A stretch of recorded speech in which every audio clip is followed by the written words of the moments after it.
respirar es más dulce así. Alguien que me explique. ¿Qué le pasa a la televisión?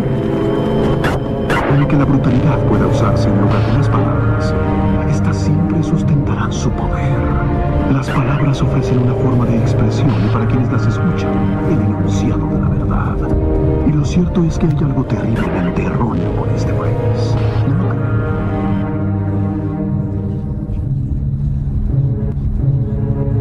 Ahora se trata de caminar. Ahora se trata de caminar. Sí, buenas tardes a toda la audiencia. Gracias a todos los compañeros. Salud. Ahora se trata de caminar. Ahora se trata de caminar.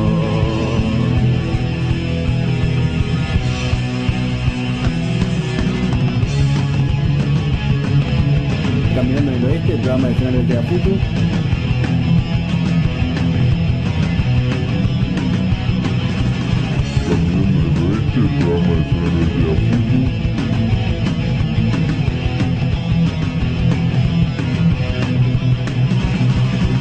¡Caminando en el Oeste!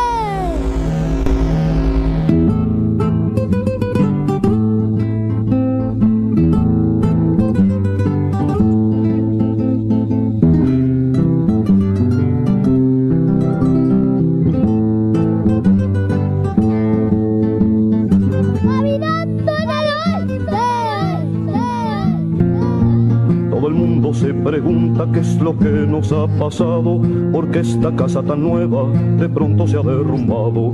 Pero ha sucedido algo que no entraba en los proyectos, están para levantarla muchos miles de arquitectos. Ahora se trata de caminar, ahora se trata de caminar.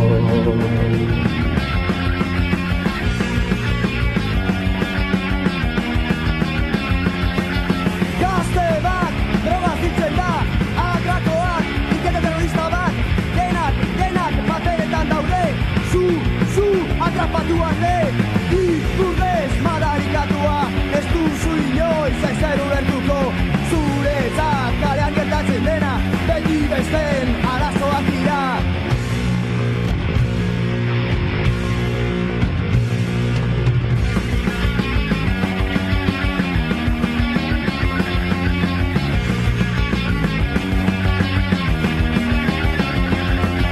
Gazte bat, drogaz hiltzen da, atrakoak, ikete terrorista bat, denak paperetan daude, zu atrapatu arte, ikurrez madarikatua, ez duzu inoiz ezer ulertuko, zuretzat kalean gertatzen dena, beti besteen arazoak dira.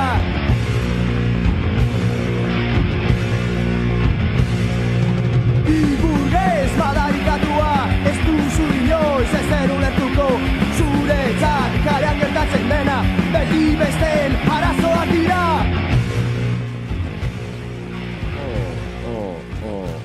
Estamos al aire, buenos días. Bueno, muy buenos días. Al aire, Rock Vasco sigue a full con el Leo Pelado. Bueno, estamos en un programa nuevo de Caminando en el Oeste. Programa... Ah, bueno, sí. Ahora sí. Suba Atrapa tu Arte, estaba diciendo. Rock Vasco... Se escuchaba. Lejos, pero se escuchaba. Rock Vasco programado por Leo Pelado. Nuevo programa de Caminando en el Oeste. Número 59. 59. Mirá, qué bien hizo los deberes. Bien, prometió y cumplió. Bien, así que podemos festejar. No festejamos el 50, pero podemos festejar el 60, capaz. Los 50 son las de oro y los 60 serían oros y monedas. Ah, bueno. Es la hora. Está el desgaste de la secretaría. ¿Qué vamos a hacer? Bien, terminando los cursos, veníamos hablando con Nelson, si bien esa parte... Muestras por todos lados. Había muestras de escuelas, cerrando cursos, cerrando promedios, reuniones. Finalizando el año. Finalizando el año, empezando las vacaciones, los chiquilines, preparándonos para para las inscripciones, para los exámenes, etcétera. Y con una actividad muy nutrida, a nivel de sindicato, ¿no? A nivel de sindicato, donde, bueno, en la audición pasada contábamos algunos conflictos que se estaban viviendo con algunas particularidades. Estamos hablando de la Escuela Técnica de Cardona, que tomó una trascendencia, el conflicto bastante importante. Conflicto que está cargado.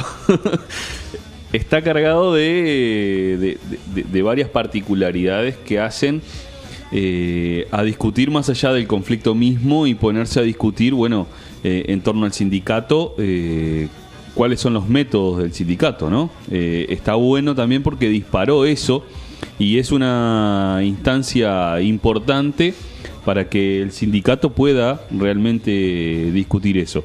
Claramente, para decirlo, se desarrolló allí un conflicto donde AFUTU oficialmente ya lo había negociado, había conseguido y logrado las reivindicaciones que se planteaban, pero desde otro lado se impulsó y se desarrolló allí una medida de lucha que en esta audición, en todos lados, hemos sido siempre los primeros en decir que la forma de conquistar nuestras reivindicaciones es la lucha. Pero el problema es cuando uno hace abuso de ese método por la especulación a la interna del sindicato. Y tenemos también otro tema que para desarrollar y que está bastante en boca, que es el tema de las famosas compensaciones para los compañeros de gestión y servicio. Para decir que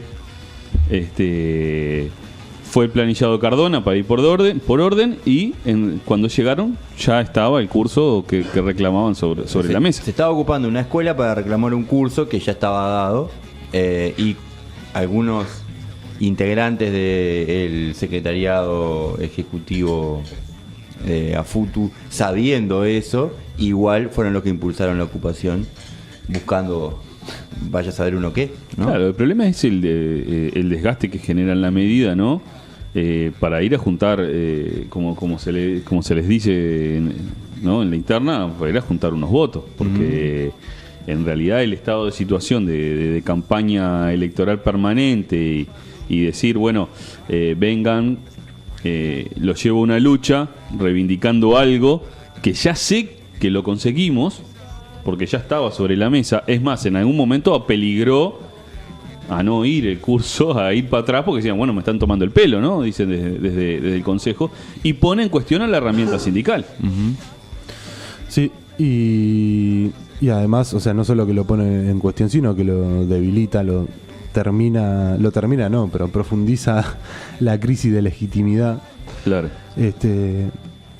Y bueno, y hace que de acá en adelante sea poco serio, o que haya que mirar dos veces las medidas que pueda llegar a tomar AFUTU o lo que pueda hacer. Incluso, yo diría, hasta yendo en contra de resoluciones que se habían tomado en un Consejo Nacional, o por lo menos de las conversaciones que se habían tenido, ¿no? Que era la de esperar a que termine el planillado, hacer una evaluación, como va a haber el domingo, un Consejo Nacional para evaluar el planillado, y ahí ver qué medidas tomamos de conjunto, o sea, como sindicato, por el planillado, las situaciones que se pueden haber generado en el planillado en general, en todo el país, no por una escuela. O sea, ir con toda la fuerza y por todos los cursos y por todos los recursos y por todo lo necesario. Claro. No por un curso que puede ser muy legítimo, muy necesario en la comunidad, pero nos habíamos trazado, y ese es el gran problema, que el sindicato no tiene nunca un plan como sindicato. Y una vez que más o menos nos habíamos trazado un plan, eso se viola, por decirlo de alguna manera. De todas formas, a mí lo que me parece que es más complejo es si de hecho sucede que hay un grupo que tiene 30 alumnos inscriptos, que no se va a abrir la independencia o la autonomía del núcleo de base para tomar medidas, nosotros no la ponemos en cuestión. El asunto es que el grupo se iba a abrir o sea, ya estaba gestionado, ya estaba negociado, y los que impulsan la ocupación. Hay que hacer una separación, para mí, claramente. Porque no es que nosotros estemos en contra de que los compañeros de la escuela de Cardona, Exacto. en caso de que se dé un hecho de esta característica, tomen las medidas que tengan que tomar. Y alentamos el sindicato, sí, después en una Sí. evaluación general canaliza todos los conflictos. Claro. Alentamos eso. Ahora, otra cosa distinta es que los compañeros en el núcleo de base, con la legitimidad e indignación que tenían porque le estaban sacando un curso, redondeamos, le estaban sacando un curso, sean engañados por dirigentes sindicales conducidos a una medida de lucha por la especulación de una lucha interna del sindicato que favorecía a esta nueva alianza que se ha creado. Entonces, en realidad eso es lo que termina deslegitimando la y eso es lo que debilita el sindicato. Claro, y hay que dividir las responsabilidades en lo que pasó. Vamos a tener que ir a una tanda y seguimos a la vuelta. Seguimos en un ratito.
Se pregunta qué es lo que nos ha pasado, porque esta casa tan nueva de pronto se ha derrumbado.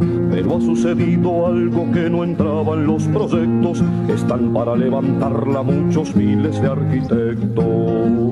Ahora se trata de caminar, ahora se trata de caminar.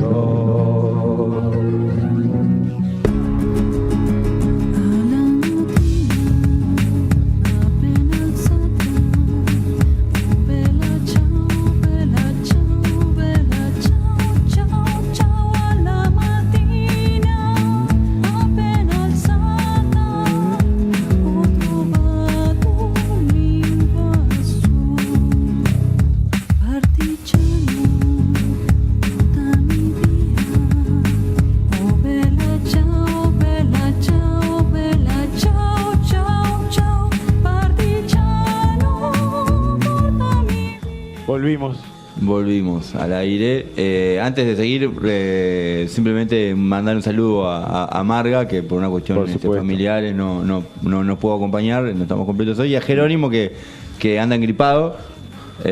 Así que saludo a las compañeras. Para ellos. Saludos, lindas épocas para engriparse. No tengo acá, pero ustedes que son nuestros locutores estrella, ¿podrían pasar las vías de comunicación? Es verdad. Las vías de comunicación son el Facebook Caminando en el Oeste y el teléfono 2-312-1765, o nos pueden escribir al número celular 098-288-436. El mismo cuenta con WhatsApp. Excelente. No, yo me quedé pensando de lo que estaban hablando, como para reenganchar, no está en cuestión la lucha, sino el oportunismo. Claro. Para resumirlo. Es verdad. Sabias palabras de nuestro operador. Exactamente, eso mismo. Un oportunismo que, claro, termina generando que algunos compañeros se sientan utilizados y después, claro, no sepan, tampoco van a tener por qué discernir. Vienen, legítimamente pueden pensar, no, porque vienen unos secretarios y nos usan para esto, después van a venir otros Claro, y nos van a usar para otra cosa. Y eso lo que hace es justamente debilitar el sindicato, que es en lo primero que hay que tener de tener cuidado, ¿no?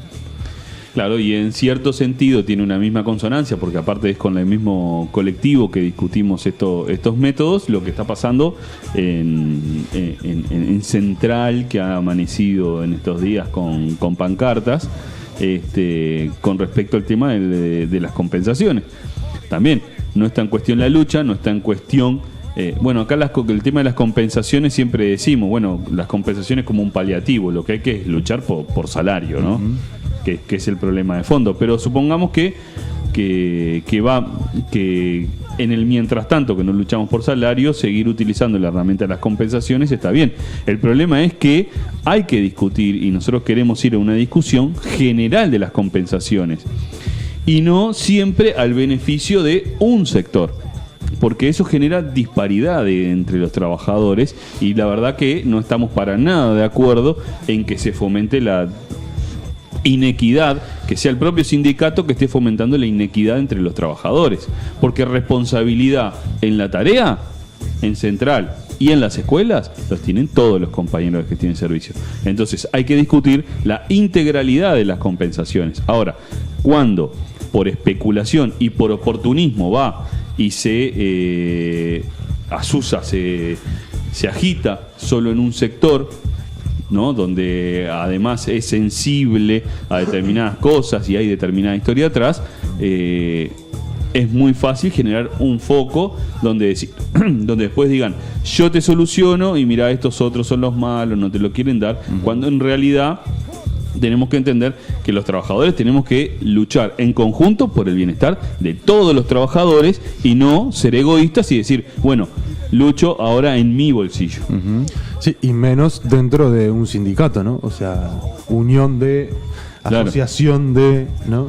O sea, la idea es precisamente de un sindicato unir por lo menos a un sector, ¿no? Ni que hablar, o sea, si pensamos en términos de la organización de la clase en general. Aparte, o sea, no dividir o sea, en cuanto a los conflictos. Pensemos en los compañeros, es como, ¿qué haríamos nosotros, no? El clásico argumento, me acuerdo, el conflicto ha sido y ha pasado con ADEOM, y pasa con otras situaciones. No, pero ellos tienen tales y cuales beneficios, pero no pidamos que le recorten a otros trabajadores derechos que han ganado con la lucha, pidamos nosotros también ganarlo. No limitemos y no pongamos un corte con otros trabajadores, unámonos, juntémonos con otros trabajadores y démosle más potencia a la lucha para lo mismo. Las compensaciones en este caso, juntemos a todos los compañeros que se merecen esa compensación y vayamos por todo. Si en el camino no ganamos todo, ganamos alguna, bien, perfecto. Habrá particularidades. Pero acá evidentemente lo que me parece que prima y lo que se ha fogoneado de alguna manera es el egoísmo de un pequeño sector que reclama con mucha fuerza tener un beneficio que es bastante discutible muchas veces, o que por lo menos no se le otorga de igual manera a todos los trabajadores de la misma manera. Y otra vez lo mismo, ¿no? Hay que diferenciar, porque hay distintos tipos de responsabilidades. Claramente, si van dirigentes sindicales, si van referentes políticos, partidarios, que hay en ese sector, referentes políticos partidarios, con determinada trayectoria y dicen determinada cosa, dando manija, ¿no? Para que ocurran el conflicto, hay distintas responsabilidades. Hay quienes tienen conocimiento de esto que nosotros estamos hablando, de que hay una lucha general, de que la Secretaría de Gestión y Servicio viene desarrollando un trabajo en ese sentido de hace tiempo por la lucha general y no por la individual. Y aún así, a sabiendas de los dirigentes de AFUTU y de los dirigentes de políticos partidarios, a sabiendas de esta situación, van y rompen con esa lucha, que es una lucha general, en realidad lo que están haciendo es dividir al movimiento, ¿verdad? Claro, a conciencia. Porque hay una comisión de compensaciones dentro de la Secretaría, Y vale decir que no fue ni avisada de este conflicto la Secretaría, ni siquiera el Regional Montevideo. Entonces hay una clara intencionalidad.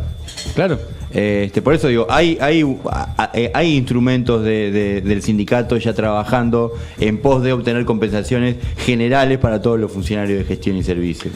Esto es jugársela aparte y otra vez de manera consciente por determinados secretarios del sindicato. Cuando se discutió, además, ¿no? Porque la comisión bipartita con el Consejo de Compensaciones terminaba siendo una puerta de entrada para otorgar compensaciones a discreción. Claro. Y no a los que, cuando se planteaba por parte de los compañeros situaciones en las escuelas, por ejemplo, jamás salían. Siempre eran solo para los compañeros que merecidos los pueden tener de central. Con nombre y apellido, claro, en realidad. Pero hay una resolución además del CODICEN, o resoluciones que dice a quién le corresponde y a quién no. Ya está, el sindicato no tiene que tocar pito en eso de las compensaciones. Si no hay discusión, si siempre solo cuando se llevan casos que no entran dentro de lo que dice, vamos a decir, las resoluciones que ya están de CODICEN, son amigos de ellos. Me parece que no tenemos más nada que discutir eso. Y menos organizar carneros fuera del sindicato a patotear compañeros que trabajan toda la semana dentro de una secretaría. Claro. Porque eso ya es el colmo, ¿no? O sea, eso es. No sé cómo. Porque aparte no es un problema de quién tiene los brazos más largos para desarrollar determinada pelea, ¿no? O para pelear. El problema termina siendo en realidad a qué lógica de relación nos llevan a la interna sindical. Sí, claro. Entonces, si la lógica va a ser esa, bueno, el sindicato ponele fecha de vencimiento en breve. Claro, tenemos 45.000 sindicatos, porque si cada uno oficialmente puede sacar comunicados como sindicato, poner pancartas como sindicato, organizar y negociar como sindicato, y lo peor, si cada secretario, que es lo que viene pasando de alguno, puede ir a la oficina de cualquier consejero a negociar lo que se le ocurre con su criterio, entonces tenemos por lo menos 11 sindicatos. Pero bueno, estamos hablando también de por ejemplo, una secretaría que el titular de la secretaría en un momento dijo en una reunión, asamblea de secretariado, que el PCNT era un socio caro. O sea, claro, que no evalúa la oportunidad política de formar parte del PCNT, que podría discutirse incluso, ¿no? Claro, pero como cualquier tipo de herramienta. Lo que evalúa es que le sale caro. Los aportes claro, que a Futu le tiene que dar a PCNT son caros. Entonces, por eso quizás no sea oportuno ser parte del PCNT. Y bueno, es lo que pasa cuando se alienta. Bueno, y queríamos por lo menos, no sabemos si aclaramos o oscurecemos, pero por lo menos queríamos tener ahí una línea de pensamiento con respecto a estos dos conflictos que se han desarrollado y que a la interna sindical, capaz que si lo escuchan por acá por el barrio no van a entender mucho, pero a la interna sindical están sonando mucho, y que sin duda hace de esto hay que sacar, cernir y que pase lo bueno, ¿no? Y que lo malo quede para atrás, quiero decir. Nos hace poner al sindicato en discutir método, discutir, bueno, qué es un dirigente, para qué está un dirigente, y también para separar al oportunismo de la construcción de la organización sindical. La paja del trigo, ¿verdad? Sí, exacto. Claro, y aparte es como muy claro en este tipo de cosas que el sindicato que se dedica exclusivamente, o los dirigentes sindicales exclusivamente a obtener determinados beneficios económicos puntuales o cosas concretas, es un sindicalismo de corto plazo amarillo. El sindicalismo sin proyecto político es totalmente funcional. O el que corre asusando trabajadores para juntar 4 votos, pero cuando termina la reunión enseguida se acerca a la autoridad para pedirle disculpas y decirle son los trabajadores los que me empujan. Nosotros acompañamos nomás. Nosotros acompañamos nomás. Es verdad. Pero bueno, es un poco la realidad. Lo bueno es que de todo esto es que muestra que hay lucha por una cosa distinta, ¿no? Uh-huh. Porque si no lo estuviéramos, o sea, si no habría tanto ruido como dice Nelson que está generando, sería más preocupante todavía, ¿no? Si nadie se alertara ante estas situaciones. Por suerte, o por suerte no sé por qué, todavía hay compañeros y compañeras que le llama la atención, que le asusta y que tratan de que sea distinto. Como dice un viejo amigo mío, la pudredumbre sigue siendo el laboratorio de la vida, ¿no? Sí. Bueno, mañana, 16, cambié de tema ahí. Perdón. Bueno, hay paro, digamos. hay un vínculo con... ¿Alguien quería decir algo bueno? No, con respecto a esos dos focos estaba bien, creo que aclarar un poco nuestra perspectiva de esos dos focos de conflicto que están habiendo en el marco, aparte del planillado que se está elaborando ahora, que termina hoy. Pero sí, mañana hay paro parcial del PIT-CNT y a Futu Metropolitano de Adhiere. O sea, la zona, el paro es en Canelones y Montevideo solamente. San José también, bien. Área metropolitana. Área metropolitana, es verdad. Montevideo hasta las 13 horas, pero en San José y Canelones hasta las 14.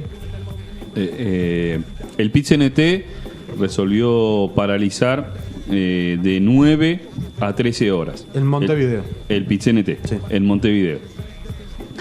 Nosotros, por la particularidad que tiene la educación, a Futu lo que resolvió fue parar de 7 de la mañana, el principio del turno, hasta las 14 horas. Cortar todo el turno 1. Claro, porque si no los compañeros... la enseñanza por lo general no se moviliza de forma organizada, vuelven en ómnibus particulares a sus lugares de trabajo a las 2 de la tarde, y si no, íbamos a mellar la participación en la movilización central. Entonces dimos un tiempo más para que puedan estar un poco más en la movilización y poder llegar a tiempo si es que tienen que volver a trabajar de tarde. Esta es una movilización un poco particular, ¿no? Porque el paro es para acompañar y dar inicio a un encuentro continental contra el neoliberalismo, que bueno, tiene características particulares. En realidad está como convocado por algunas organizaciones que fueron parte, que han sido desplazadas de los gobiernos últimamente por sectores más francamente de derecha, pero que cuando fueron gobierno tampoco uno podría decir que claramente fueron hacia una alternativa real del neoliberalismo. Exactamente, ¿no? Y probablemente en algunos lugares quienes estén ahora sea responsabilidad en parte de quienes estuvieron antes, que ahora están convocando este tipo de frentes y de marchas. Acá nos muestran fotos. Ya estamos hablando y nos distraen. No, porque aparte es casi fantasmal. Claro, es la presencia del consejero Venturielo hablando sobre la capacitación de alumnos y profesores. ¿Qué presencia? No, pero veníamos hablando, ¿no? Y es con respecto al tema de... Es curioso que muchas veces en el mismo discurso, y es un elemento que tiene que estar en cuestión para las organizaciones sindicales, ¿no? Como muchas veces respaldamos determinadas figuras que representaron en la política económica que llevaron adelante sus gobiernos al neoliberalismo, y pasa en Brasil, pasa hoy en Uruguay, pasa en Chile, pasa... Se me llevó una yerba por ahí. Decía, pasan estos países y sin embargo después por otro lado aparecen condenando al neoliberalismo, ¿no? Uno como que se marea, dice, ¿y esto qué? Bueno, entonces son antineoliberales esta gente. Y sí, porque se han ataviado con un discurso que, digamos, le sirve de disfraz, ¿no? Porque se han declarado como izquierdistas o como llevando adelante políticas contra el capitalismo salvaje, pero a su vez se siguen abriendo paso a las multinacionales, al extractivismo de materia prima, y bueno, la verdad que yo no me confundo, digo, pero está bien, nosotros pertenecemos a la convención, y bueno, esto es lo que se ha decidido, pero digo que se sepa también que no claro, todos estamos de acuerdo. Hay cosas que son como, incluso cómo se tejen determinadas alianzas, para redondear. Temer está en Brasil hoy. Temer era el candidato de la fórmula. Claro, era Dilma, Rousseff, Temer. Claro, no apareció de nada. O sea, fue el candidato que Dilma Rousseff llevó en su... Como vicepresidente para ser presidenta. O sea, y lo mismo en Argentina, cuando estaban votando las famosas retenciones a los oligarcas, a explotadores, a lo que sería la asociación rural de acá. Y el vicepresidente. Y el vicepresidente votó en contra de lo que votaba el kirchnerismo, a favor de esa oligarquía. Entonces, digo, cada uno hace cosecharás tu siembra, dice y el gato pardo. Sí, la han disfrazado con el discurso y sí han tenido, o sea, ya han disfrazado la política neoliberal con política de contención social, vamos a decir, de paz social, ¿no? Como acá podríamos poner el ejemplo del plan Juntos. El MIDES en sí mismo, el desarrollo. El MIDES, claro, el Ministerio de Desarrollo Social. Y todo lo que tiene que ver lo que está alrededor, vamos a decir. Si les parece, vamos a la pausa y nos enganchamos con eso que estaba buenísimo. Dale. Bienvenidos a la casa del oeste. Bienvenidos al movimiento terrestre. Bienvenidos a la casa del oeste. Bienvenidos al movimiento terrestre.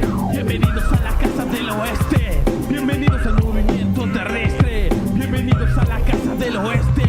Bienvenidos al movimiento terrestre. Estás escuchando emisora CXC 232A, La Cotorra FM 94.3, transmitiendo desde el Cerro de Montevideo. Estás escuchando La Cotorra FM 94.3, la radio comunitaria del Cerro.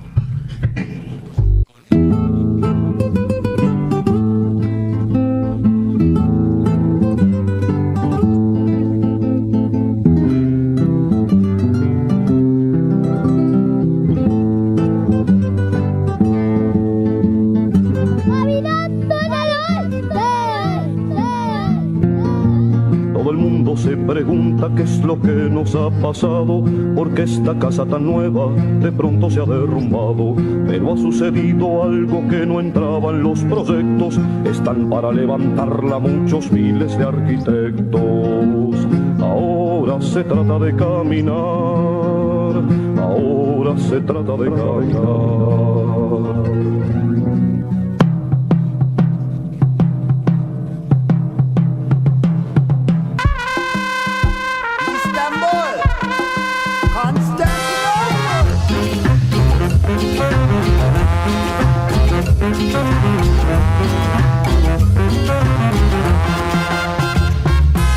Nine lives left, don't cause disaster. 9 lives left, time is a master, but we're walking slow, our hearts beating faster.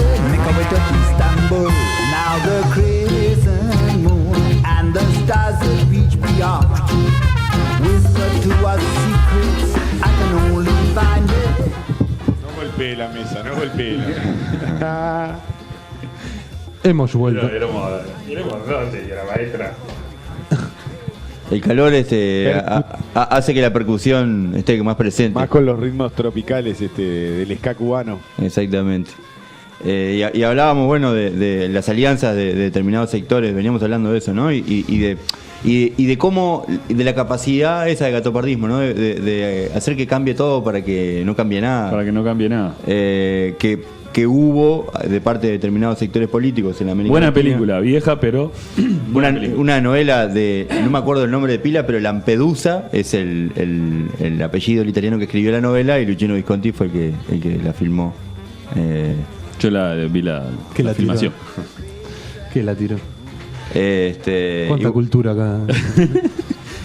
Y bueno, en realidad, de alguna forma lo que terminó sucediendo con algunos sectores en América Latina fue abrir el camino para determinadas reformas que la derecha más dura, digamos, no podía hacer. Y ahora, bueno, volvieron por su fuero, sí, los empresarios. Sí, yo a veces lo que me pregunto, ¿no? Porque la discusión, ¿se acuerdan? No hace tanto. La discusión inicial era un problema de tiempo, ¿no? Sí, claro. Inclusive dentro de las organizaciones sociales nos ponían eso. Bueno, hay que darle tiempo. La herencia maldita. Yo lo que me pregunto es, sí, la herencia, y para que se empiecen a dar las transformaciones y generar que el bloque social de los cambios realmente confluya en determinadas cosas, ¿no se acuerdan? Y yo lo que en realidad me estoy preguntando, porque pasa el tiempo, es cuándo vamos a discutir un problema de camino y no de tiempo. Porque podrás tener la intención de llegar a Colonia, pero si arrancas por ruta 8, ruta 9, todo ese lado, en realidad no es un problema de tiempo, sino es un problema de camino. Sí, había un economista, grado no sé cuánto, 500.000 de Facultad de Economía, que es uno de los campos de economía marxista, que decía que no era un problema de reloj, era un problema de brújula. Bien, es muy buena la metáfora. Sí. Viste, llevo años estudiando economía, ¿viste? No, que vos, a los mismos lugares. Vos estás en grado 3 ya. Estás ahí. Sí, el asunto son los caminos que se emprendieron, porque en definitiva, si determinadas reformas se empiezan a hacer, uno puede imaginar que está caminando para Colonia, aunque sea caminando. Claro. Y no en auto, pero porque no hay la manera en este momento de ir más rápido. Pero si empieza a caminar para el otro lado, para el este en vez de para el oeste, no hay un problema. Sí, ya es una discusión de la posibilidad o no de la transformación, vamos a decir, social a partir de reformas, ¿no? Pero si así lo fuera, pusiéramos el caso y analizáramos, por ejemplo, en el caso uruguayo, tampoco ha existido la voluntad política de llevar adelante esas reformas, ¿no? Claro. Y lo han, por ejemplo, desde el punto de vista de la educación, lo han mostrado en números claros, y desde el punto de vista de la educación y además con el salario de los trabajadores, los impuestos hacia los trabajadores y los impuestos hacia el capital o los empresarios, ¿no? Las exoneraciones fiscales que hasta el 2013 significaron, por ejemplo, para UPM y todo el parque maderero, vamos a decir, en modo de zona franca, toda esa renuncia fiscal, que en realidad es una exoneración, ¿no? Renuncia. Claro, ¿qué significa eso? Que el gobierno dice: yo de acá decido no recaudar. Claro, esa no recaudar. renuncia fiscal. O sea, no cuento con esta plata. Claro. O sea, no tengo esta plata, por lo tanto. No, peor. Te doy esta plata. Decido no recolectarla. Claro. Ahí está. Perfecto. Bueno, todo eso significaba en ese momento la posibilidad de construir, por ejemplo, 200 de escuelas o liceos, de pagar sueldos a los profesores, maestros y trabajadores en general de 25.000 pesos. Sin embargo, se hace la opción por exonerar al capital y no al salario, por ejemplo, porque esos salarios siguen pagando IRPF. Yo por acá me apuntaba, esta nueva planta de UPM que hablan de los puestos de trabajo, que son perentorios, ¿no? Los puestos de trabajo de la planta, porque generan un auge, bueno, hay trabajo. El bueno ese, entre comillas, no quiero ponerme a explicar eso. Hay trabajo, pero en realidad yo, por ejemplo, acá me apuntaba ahora. UPM, esta planta va a pagar $7 millones, un canon, al gobierno, ¿no? Pero sin embargo, el gobierno le exonera por impuestos 120 millones. Pero además, como es una planta que genera electricidad, UTE, o sea, el Estado, o sea, en definitiva, el gobierno, decide comprarle por $72 millones corriente eléctrica a la planta de UPM. Pero UPM nos deja mejor el agua del Río Negro igual. Pero nos purifica el agua del Río Negro. Va a estar mejor de ahora. punta a punta. Claro. Entonces, y aparte hay un modelo económico que a veces se pierde de vista, porque incluso las zonas francas terminan siendo como una especie de Finlandia instalada en Uruguay. Uruguay no exporta ni siquiera pasta de celulosa. No. Uruguay exporta palos que pasan desde la entran ruta a la zona franca. Entonces, en la balanza comercial de Uruguay, lo que estamos vendiendo son palos de eucalipto a Finlandia. Ese es el negocio. Sí, sí. Es tremendo. Con la contrapartida del monocultivo, ¿no? Claro. El principal comprador, vamos a decir, de las exportaciones uruguayas son la zona franca. Claro. Pero en términos así, por destrozo, ¿no? ¿Y qué es lo que hay dentro de zona franca? Yo qué sé, un agujero negro, porque nadie sabe, ¿no? O sea, es territorio de extranjero.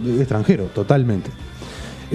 Y aparte, con lo anterior, aparte de esa renuncia fiscal que se argumentaba y se sigue argumentando que si no se daban las inversiones, una encuesta del BID daba que más del 90% de esas inversiones, sin esas exoneraciones, se hubieran hecho igual. O sea que tampoco es argumento. No, pero el BID no, porque es muy marxista el BID. Sí, claro. Hecha por él, claro. Esto es subversivo.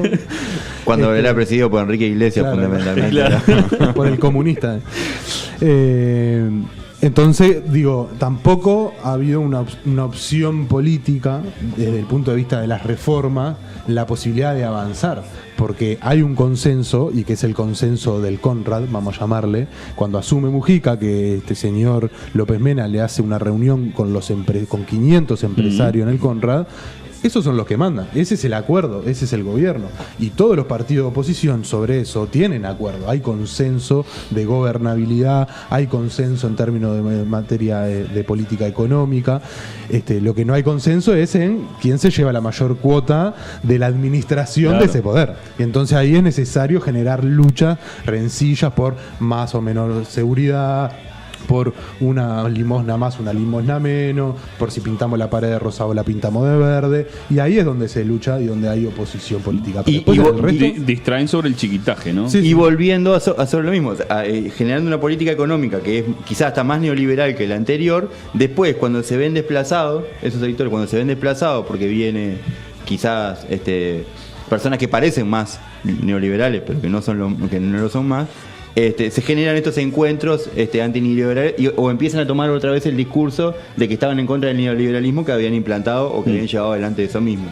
Porque de eso veníamos hablando, ¿no? Del encuentro de mañana, y como Lula, que formó parte en Brasil de un gobierno que extremó las medidas económicas neoliberales, se ve desplazado por un vicepresidente que él votó. Sí. Pero viene a Uruguay a hablar en contra del neoliberalismo. Sí, y que hoy lleva... Bienvenidos si realmente vuelven, sí, ¿no? Sí.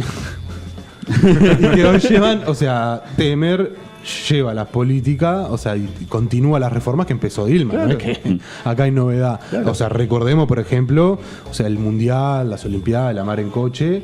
Que eso fue un hito, pero la limpieza que significó la militarización, por ejemplo, de las favelas, ¿no? Claro. Que arrasaron con barrios enteros. Sin discriminar. Claro, sin discriminar. Y después ni que hablar de las reformas laborales, económicas, neoliberales que empezaron a aplicar, porque no es una cuestión de si somos más o menos progresistas, es que son gobiernos del capitalismo y el capitalismo necesita aplicar reformas para solventar los problemas que tiene estructurales de crisis, de crisis económica. Y lo va a hacer Lula, lo va a hacer Dilma, lo va a hacer Tabaré, Mujica y el que esté ahí adelante. Se llame como se llame. Sí. Que no golpee la mesa, le decía. Pasa que Nelson se calienta, ¿viste? Claro.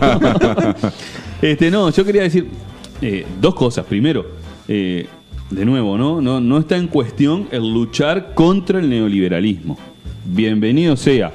Hay que acumular contra el neoliberalismo.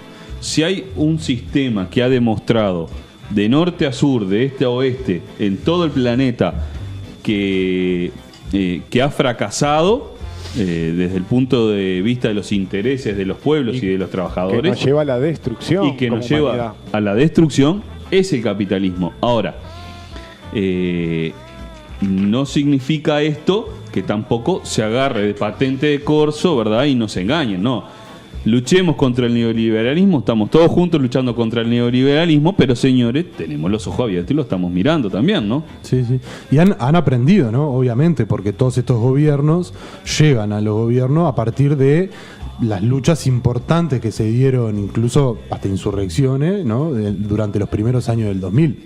En Ecuador no sé cuántos presidentes tumbaron, en Argentina en una semana tiraron como 7. En Bolivia también. En Bolivia. Acá pasó el 2002, con la crisis que no tiramos ningún presidente, pero porque somos el país de los amortiguadores. De la lealtad institucional. Claro, ahí está. Y ese consenso que habla, que hoy también dice, mientras en Argentina y en Brasil principalmente hay luchas interburguesas, vamos a decir, ¿no? Empresariales, en Uruguay no puede pasar nada, porque somos un estado tapón. Tiene que pasar lo que pasa, ser este consenso, esta tranquilidad, porque si acá hay lucha, si hay lucha entre las dos potencias grandes, ¿por dónde intervenimos? ¿No? Claro. Que cuando vengan los señores los amos a poner orden. Y el argumento de que se haga este encuentro acá es que Uruguay es un país donde todavía no se volvió a la restauración neoliberal. Exactamente. Contra la restauración es el discurso. Uno se pregunta, ¿qué restaura? ¿Cuándo cambió la cosa? Claro. ¿Cuándo? Y cómo todo entra por los ojos. Sí, claro. No hay... Sí, bueno, lo otro. Pero si te digo algo por la televisión, automáticamente se está convirtiendo En verdad. En verdad. Sí, sí. Televisión, diarios, radios, medios masivos de comunicación.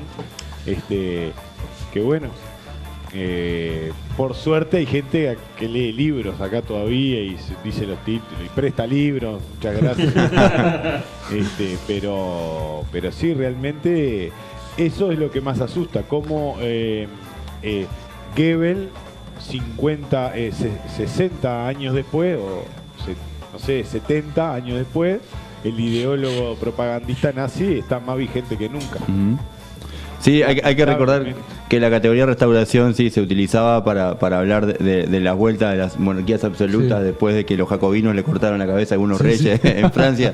Acá no recuerdo ningún jacobino, ninguna cabeza que haya rodado de ninguna aristocracia local. De hecho, gozan de muy buena vida, ¿verdad? Exactamente. De hecho, le pagaron la banda presidencial. Claro, porque por ejemplo, a Mujica, y salieron ahora, se subieron diciendo que es un frente amplista, el señor presidente de Trimaral, Fernández. Dueño, eso, bueno, qué dueño, salió diciendo que es un frente amplista acérrimo, algo así, que por de Mujica, la primera hora. Y que por Mujica daría la sangre y no sé cuántas cosas más.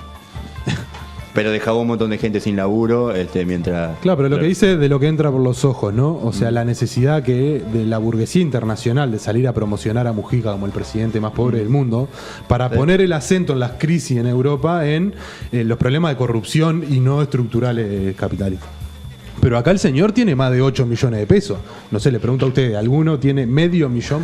No te digo 8, medio millón. O sea, tiene plata, o sea, capital que no tiene ningún otro uruguayo. No, claro. Será el más pobre del mundo, pero acá pasa bien. Claro. O sea, para arreglar el tractor le da, ¿no? Claro, o sea, tampoco... Sí, el concepto de pobreza es muy... Claro, es muy relativo en ese caso. Sí.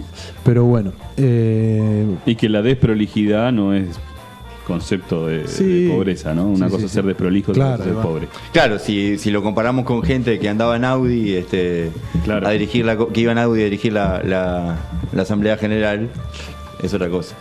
Podemos ir redondeando ya, que se nos viene la hora encima. Muy bien, perfecto. No es por apurarlos, ¿no? Entonces, con estos temas que, bueno, igual reivindicar la lucha contra el neoliberalismo, a pesar de todo. Y mañana vamos a estar ahí luchando contra el neoliberalismo y contra los neoliberales. Siempre. Tengan el camuflaje que tengan. Exactamente, delimitando claramente. Sí, esperemos que esa lucha contra el neoliberalismo aclare el camino a algunos que han, en nombre de la lucha contra el neoliberalismo, firmado acuerdos con un PM, por ejemplo, de paz en sindical. donde se han hecho encuentros reales contra el neoliberalismo, y me lo recuerda el libro que me trajo el compañero, es en Chiapas, ¿no? Ahí surgieron los primeros allá por el año 94 o 95. Sí, claro, cuando el neoliberalismo estaba avanzando, fue como en ese sentido un foco muy simbólico de resistencia a la sociedad global neoliberal. Un saludo a todos. Saludo a todos, besitos. Hasta el miércoles. Hasta el programa número 60, ¿no? Ahí vamos a 60. Ahí vamos a ser sesentistas.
caminar.